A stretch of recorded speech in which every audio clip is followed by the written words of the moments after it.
What's up everybody and welcome back to another episode of 5 cool mods for Skyrim Special Edition. The last episode of this series did show you guys some of the mods that were going to be released, but I was actually filming it on the old Skyrim. Now obviously I am finally on Skyrim Special Edition with the release. We have been getting quite a few mods since it came out, although a lot of them are going to be coming out next week when the official mod tools are released. Nonetheless, for the time being, there's definitely some cool stuff out there and worth a download to spice up your game a little bit and just change around the gameplay, especially if you're playing on consoles. If you guys do enjoy this series, I really encourage you guys to consider subscribing. I will be continuing this and a lot of other Skyrim Special Edition content in the future, so you can look forward to that. But with all that being said, let's get right into it. So the first mod I want to show you guys is Wet and Cold. It's actually a pretty simple mod, more of a visual overhaul for Skyrim, adding in some new things regarding snow and water. So first and foremost, the most abundant and obvious change is when you're in the northern parts of Skyrim, or just like the snowy and colder parts, you'll see the characters, including you and some of the NPCs, actually breathe out of their mouth, and then some steam or whatever you want to call it will be there. If you run around, it obviously will increase. You actually breathe differently, so sometimes it'll be through your nose, sometimes it'll be through your mouth, depending on what kind of actions you're doing. If you're running, obviously it'll be through your mouth instead. Beyond that, it actually adds in some other things, like if you're walking around in the snow, there'll actually be snow on your armor now. If you go through the water or walk through rain, your body will actually be dripping a little bit until you kind of dry off. On top of that, it changes some of the NPC behavior. So in like a high blizzard or something that is just heavy snowfall, the NPCs will actually like run back to their homes. They're not just going to walk really slowly. They'll make an effort to get back to their homes and stay warm that way. Again, these are all only visual changes, so there are some other mods that add things like this, but a lot of them have kind of like fundamental changes, like you're going to actually have to set up a camp and make yourself warm. This isn't one of those mods. This is just to make the game look a little bit cooler and a little bit different. I think it's very cool for that reason.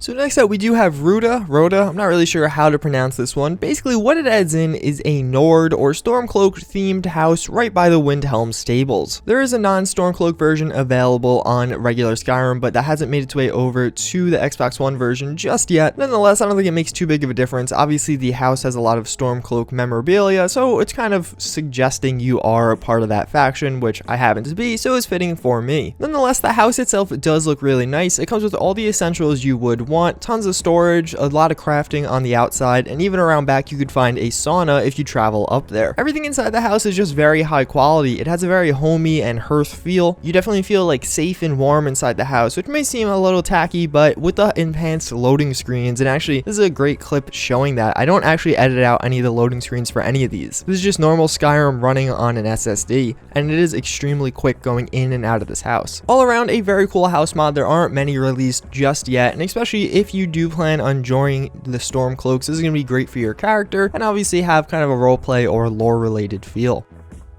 So next up we have VioLens. This is actually a pretty simple mod, but a cool one nonetheless. Basically, it's going to give you more control and access to the kill moves in Skyrim. You're going to get this little book, and from there you can change the frequency of kill moves, what kind of kill moves you'll perform, if kill moves could be performed on you, etc, etc. It just gives you a lot of options that probably should have been in the regular game and adds them through this little book. If you don't like kill moves at all, obviously this gives you the option to change them, but the way I more went is you could actually turn up the rate of them so you do kill moves a lot more often, and I think they look very cool. All around a pretty cool mod and just a small thing to spice up your game that you'll probably end up seeing quite often.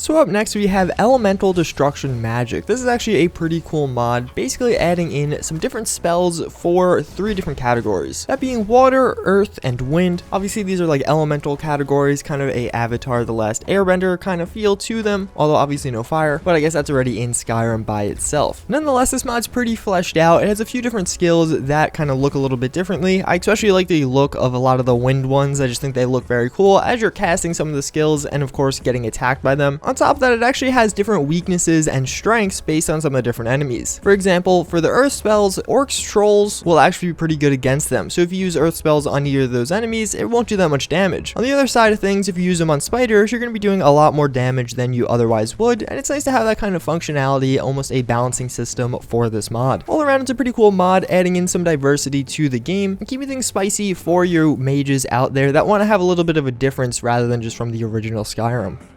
So last but not least, we have actually a pretty cool mod. Monster Mounts adds in, as you may have guessed, a bunch of different monster mounts into the game. Although it is a little bit glitchy, some of these do have some issues. It basically adds in, I think it's like 60 something different mounts that you can experience. They're not as polished as certain other mount mods out there, but just by the sheer variety and the uniqueness of a lot of these mounts, it is pretty cool. There are things like raptors, triceratops, monkeys, gorillas, etc, etc. A lot of the NPCs in Skyrim can now be used as mounts after installing this mod, and it's pretty cool, although you're gonna have to kind of find them, which is a little bit of pain in the butt. All around a pretty cool mod and a nice way to spice it up, especially if you're on consoles and don't have availability to some of the other mounts mods. That's gonna pretty much wrap it up though for this second episode of Skyrim's special edition of 5 cool mods. Hopefully you guys did enjoy. As always, I should be doing this series pretty often, especially over the next few weeks. I'll probably have them almost daily, maybe every other day at most. Nonetheless, again, I thank you for watching, and I do hope to see you all next time. Later.